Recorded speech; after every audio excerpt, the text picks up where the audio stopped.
Hey guys, Nick here. Welcome to the Omniverse of Nick and the next Scream What If? What if Sidney Prescott was in Scream 6? Before we get started, be sure to smash the like button and subscribe to the Omniverse of Nick, and check out the About tab and homepage so you don't miss anything for the Omniverse's future. With all that said, let's begin. So, Sidney Prescott was a woman who basically, as Neve Campbell, was one of the greatest and is still one of the greatest final girls. And she went through 5 movies and lived through every single one of them. But while Scream 7 would redeem this, 6 would not. Because of a pay dispute, Neve Campbell was not in Scream 6, meaning Sidney was not anywhere besides mentioned once. But we would get a great story that did do good for Sam and Richie's family, and Sam and Tara taking the lead role. Gail would be in the movie, and she would actually almost die. And like I said, she would mention the fact of Sidney about once or twice, and that Sidney was out in hiding. But she was never in the movie. Kirby would also make a return, showing the characters still did come back, but the main core one just wasn't there. And Sidney would return in Scream 7 with a daughter, which she would name Tatum, and we know the story from there, and what it resulted in the fact that Sidney wasn't in Scream 6.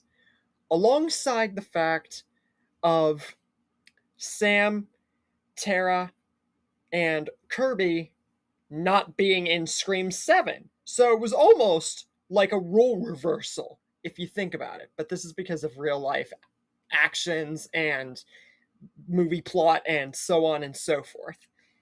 Then we would see that Jessica would be the Scream 7 killer, and her actions is the result of being so obsessed with Sidney and Sidney not being there for Scream 6 in New York, which would turn her into the bad guy, even though everybody hates it, want her to see Tatum become the next Sidney Prescott and kill Sidney. And we all know how it goes from there. But what if this was changed? What if Sidney Prescott was actually in Scream 6? What would happen? Would she change anything? Would the movie be less effective with the story that it already presented without her? Or would it be even better? That's what we're going to answer today. So, get into Scream 6, and the whole thing goes the exact same. Up until Gail gets attacked. And she has the same fight that she did in canon, and she gets very close to almost dying. But this time it's not Sam and Tara that come in to get Ghostface. It is Sidney who strikes Ghostface down, but then Ghostface pulls the disappearing trick. And then Sidney, making her appearance in the movie, she goes over and makes sure that Gail is okay. Gail is in much better shape than she was, because since Sidney's in the movie, I don't think that they would cripple Gail down as badly as they did in the 6th movie. And then Sam and Tara come in, and Sidney sees that Gail is all right, and that Kirby is actually alive.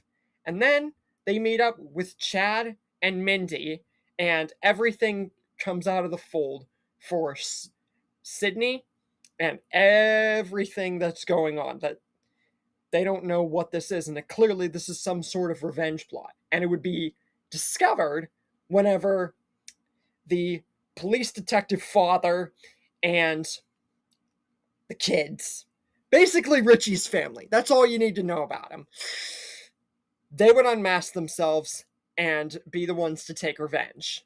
Sam would take on the Detective Wayne Bailey.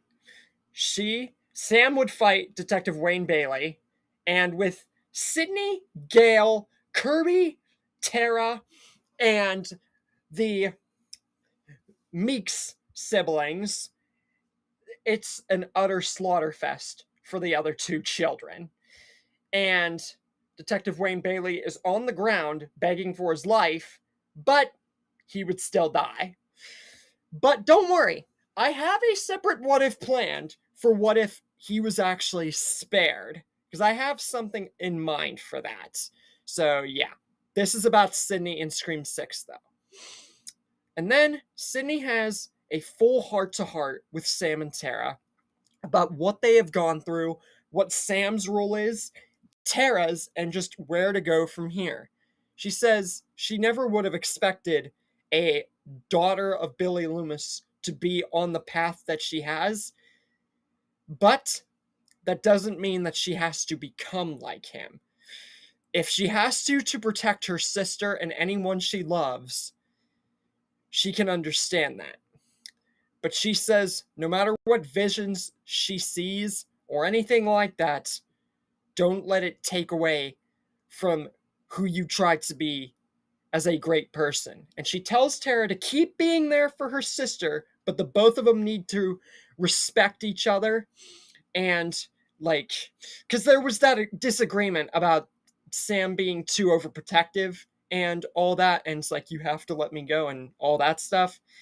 Sidney would express upon this and really relate from her own experiences and try to move the girls forward, especially with Sidney being there.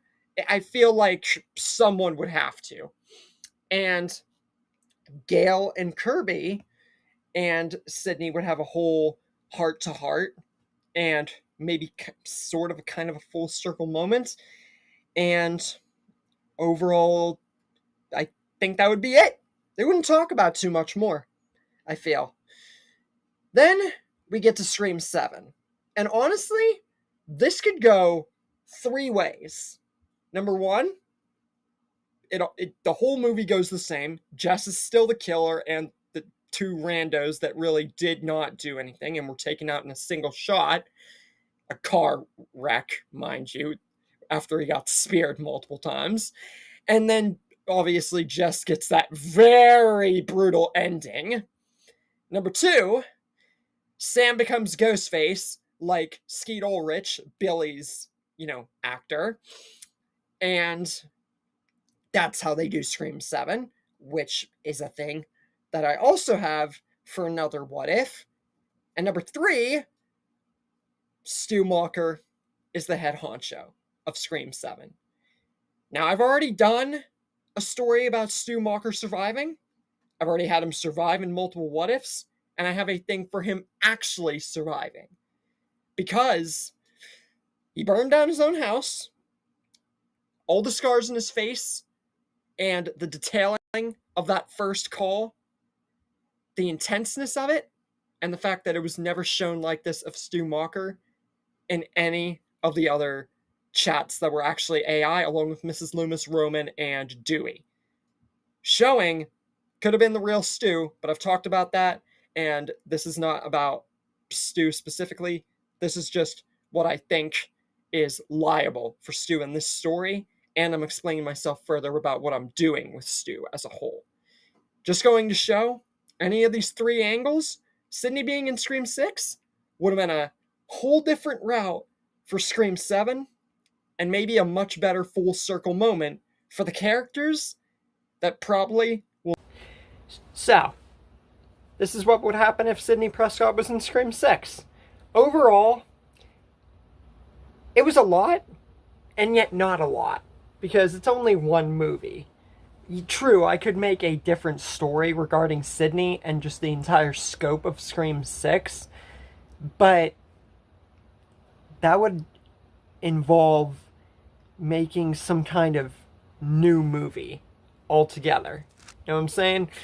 So, overall, Scream 6 worked in a way that it actually made Sidney not being there work. Especially after Scream 7. No matter what people have to say about Scream 7. Like, people need to get over that. But, overall, this would work in the way that it would actually fit Sidney in without hurting what Scream 6 was. And I think that would... I could have killed, like, Gail or Kirby or something like that, but bringing Kirby back only to kill her... I mean, they've done it before. Look at Morales and, like, Troy and everything like that from The Walking Dead. But, point still. Anyway, I feel like this was done in a way that it didn't hurt Sidney Prescott, and her character actually meant something. And as for the multiple ways Scream 7 would have happened, that's just based on the fact that even if Scream 6, her appearance didn't change much, just like bits and pieces, especially the ending sequence, Scream 7 would be the most affected by this. So I say the multiple scenarios is up to you guys. What do you guys think would have happened if Sidney Prescott stayed in Scream 6? Would there have been a new movie? Would they have kept the same trope? And do you agree with my opinion on the outings for Scream 7, all 3 ways? Or what would you have done differently for either her in Scream 6 or the outings for Scream 7 after the fact? With that said, I'll see you guys for what if yours truly was in Henry Danger, and just further on in the Omniverse. See you guys later.